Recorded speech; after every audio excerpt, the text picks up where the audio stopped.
నమస్కారం. మీకు మీ ప్రేక్షకులకి నా అభివందనాలు. Thank you. ఆహ్, ఈ రోజున పరిస్థితి గురించి మీరు వివరించమన్నారు కాబట్టి, ఇమిగ్రేషన్ టు అమెరికా అంటే బోత్ బిజినెస్, విజిట్ ట్రావెల్ గానివ్వండి, స్టూడెంట్ ట్రావెల్ గానివ్వండి, H1 గానివ్వండి, L1 గానివ్వండి, ఇంకా వేరే ఏ విధంగానైనా సరే, ప్రస్తుతం అమెరికన్ ఇమిగ్రేషన్‌లో ప్రాబబ్లీ హిస్టరీలో ఎన్నడూ లేనటువంటి, జరగనటువంటి ఘోరాతి ఘోరమైన పరిస్థితులు ఆల్రెడీ తయారై ఉన్నాయి. ఈవెన్ దో కొత్తగా ఏమీ పాస్ కాలేదు. కాకపోయినా పరిస్థితి చాలా భయంకరంగా ఉంది. రైడ్స్ అన్నవి కొద్దిగా తగ్గాయి. కానీ టార్గెటెడ్ రైడ్స్ ఇప్పటికీ కంటిన్యూ అవుతున్నాయి.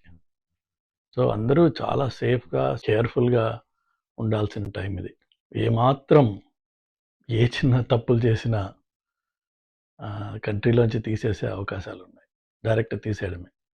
రీసెంట్‌గా చూస్తే మీరు కొలంబియా యూనివర్సిటీలో ప్రొటెస్ట్ చేసిన స్టూడెంట్‌ని గానీ, లేకపోతే 1798 ఎప్పుడో 253, 300 సంవత్సరాల క్రితం పాస్ చేసిన లా ఆధారంగా కొంతమందిని ఫ్లైట్ ఎక్కించేశారు. ఈవెన్ దో జడ్జ్ నో అని చెప్పినా సరే, అప్పటికే ఫ్లైట్ టేక్ ఆఫ్ అయిపోయింది కాబట్టి వాళ్ళని డిపోర్ట్ చేసేశారు.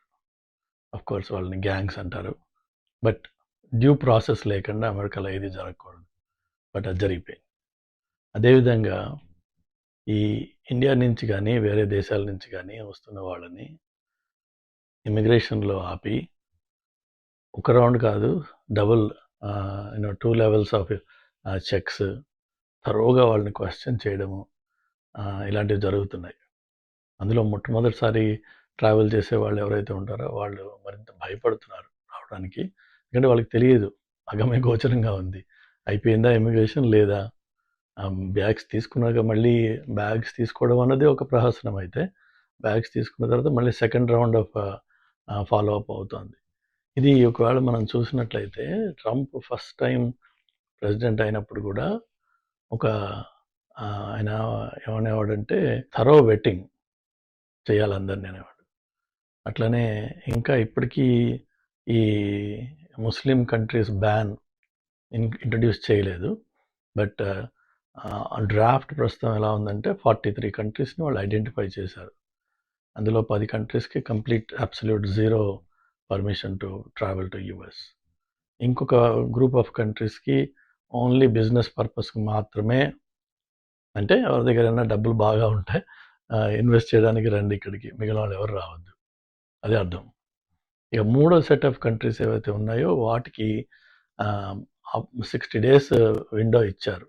ఏంటంటే they need to enhance their security posture. అది లేకపోతే వాళ్ళని కూడా ఈ మొదటి బ్యాచ్లో, అంటే కంప్లీట్లీ నాట్ అలౌడ్ బ్యాచ్లో జాయిన్ చేసే అవకాశాలు ఉన్నాయి. సో లాస్ట్ టైం కూడా ఆయన ఆఫీస్కి వచ్చినప్పుడు ఇట్లా ముస్లిం బ్యాన్ అన్నది మొదలుపెట్టినప్పుడు ఒక నెల రోజుల పాటు ఎయిర్పోర్ట్స్లో పరిస్థితి చాలా ఘోరంగా ఉండేది. కొంతమంది పాపం 5-6 రోజుల పాటు ఎయిర్పోర్ట్లోనే ఇరుక్కుపోయిన పరిస్థితి. వస్తారా రారా బయటికి, లేదంటే అసలు వాళ్ళ కంట్రీకి వాళ్ళు పంపించేస్తారా లేదా, ఎవరికి ఏమీ తెలియదు. విపరీతమైన ప్రొటెస్ట్లు అయ్యేవి. బట్ మొత్తానికి ఒక 3 నెలల తర్వాత అది కొంచెం మెలో డౌన్ అయింది, కొద్దిగా స్టెబిలైజ్ అయింది, కొద్దిగా ప్రెడిక్టబుల్ అయింది. అదే అసలు మెయిన్లీ విషయం. ఇప్పుడు ఏంటంటే ఉన్న వాతావరణం అసలు ఎవరిని స్పేర్ చేయకుండా, అసలు ఏమాత్రం అవకాశం దొరికినా ఇన్‌హ్యూమన్‌గా ఫ్యామిలీస్ని కానీ, పిల్లల్ని కానీ, పిల్లలతో పాటు ఫ్యామిలీస్ని, అంటే అమెరికన్ సిటిజన్స్ అయిన పిల్లలు ఎవరైతే ఇక్కడ బర్త్ రైట్ సిటిజన్షిప్ వచ్చినా వాళ్ళ పేరెంట్స్ అందరినీ కలిపేసి ఫ్యామిలీగా తీసేస్తున్నారు. సో అదొక లేటెస్ట్ ట్రెండ్ ఇప్పుడు.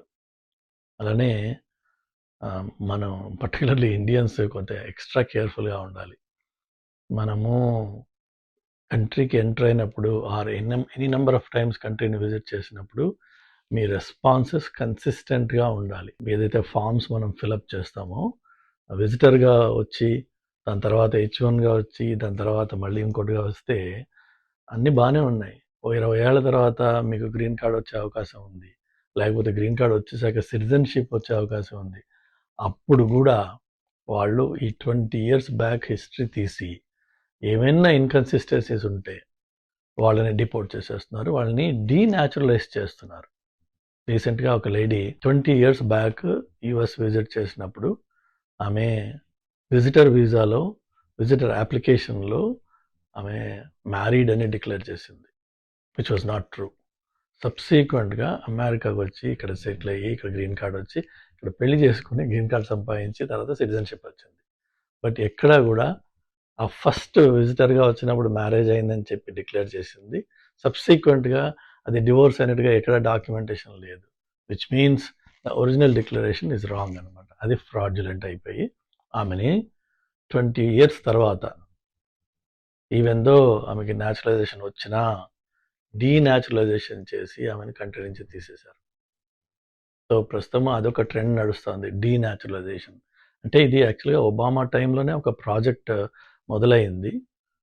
కానీ అప్పట్లో ఏంటంటే టార్గెటెడ్‌గా న్యాచురలైజ్ అయినా వాళ్ళకేమన్నా గతంలో క్రిమినల్ హిస్టరీ ఏమన్నా ఉన్నట్టయితే దాన్ని తీసి బయటికి ఆ క్రిమినల్స్‌ని మాత్రమే వాళ్ళు డీనాచురలైజ్ చేశారు. ఒబామా టైంలో జరిగింది కొంత. చాలా తక్కువ, వెరీ స్పేరింగ్‌లీ. కానీ ఇప్పుడేంటంటే పరిస్థితి ఈవెన్ ఒక కామా, ఫుల్ స్టాపు, స్పెల్లింగ్ తేడా ఏమాత్రం ఇన్‌కన్సిస్టెన్సీ ఉన్నా సరే వాళ్ళని కూడా డీనాచురలైజ్ చేద్దామని చెప్పేసి వీళ్ళ టార్గెట్స్ నడుస్తున్నాయి. సో ఈ టైంలో మనము కొన్ని విషయాలు చాలా జాగ్రత్తగా ఉండాలి.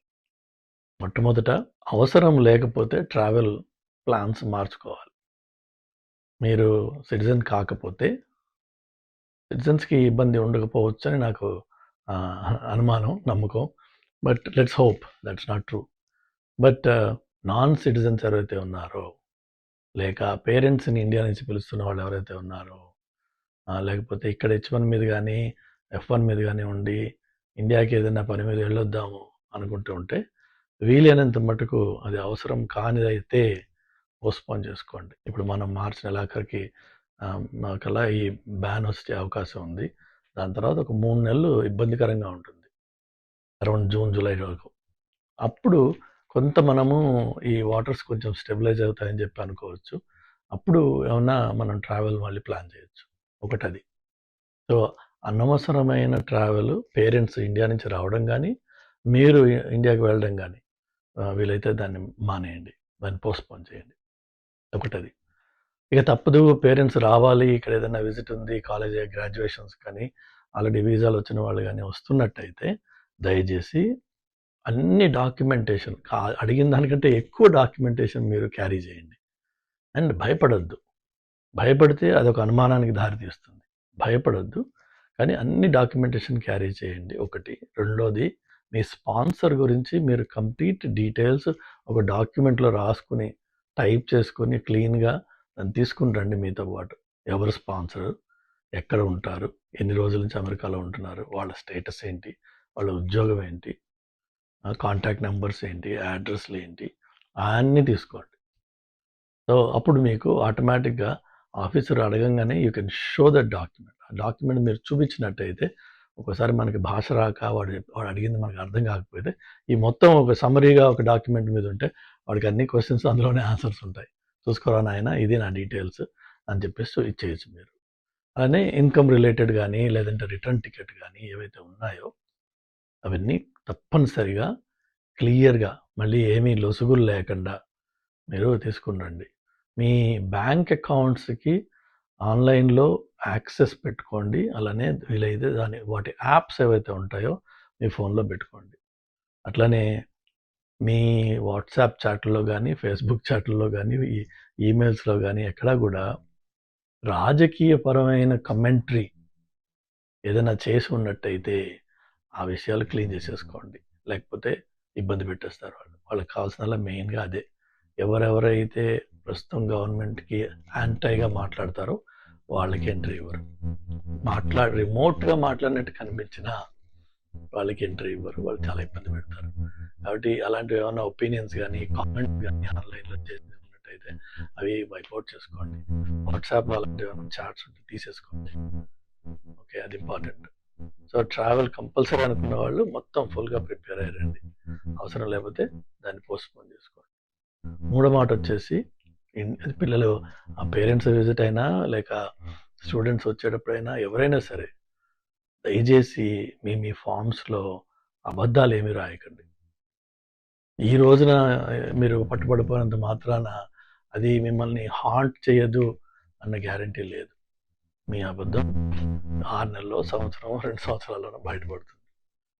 వాళ్ళు అమెరికాలో every single piece of information is preserved for ever.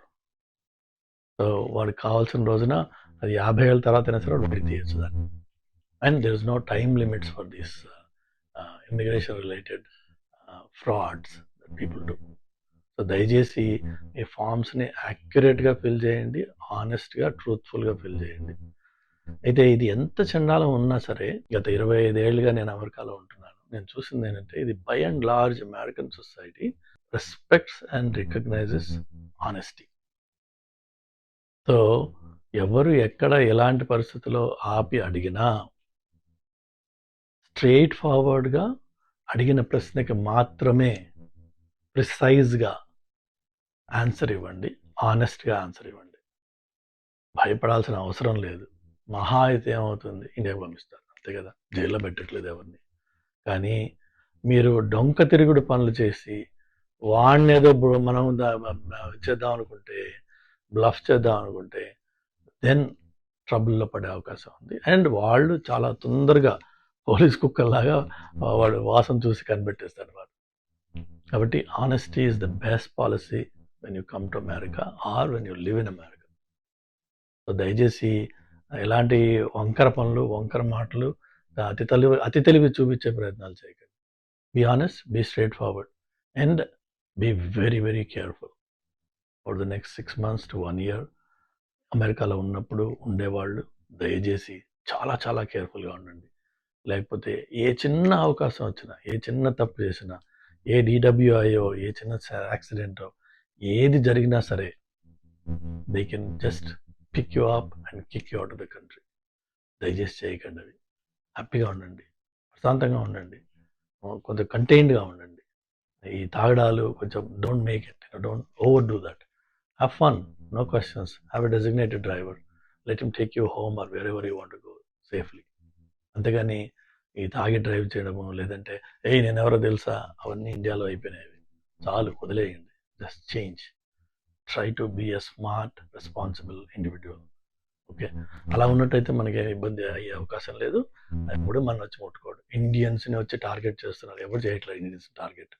మనమే వెళ్ళి పెంట పని చేసుకుని వాడిని అటెన్షన్ డ్రా చేస్తే అఫ్ కోర్స్ అందులో పడతాం మనం. అలా చేయకుండా ఉంటే హ్యాపీగా ఉండొచ్చు. ఓకే, దయచేసి కేర్ఫుల్గా ఉండండి వచ్చే 6-7 నెలల పాటు. Thank you.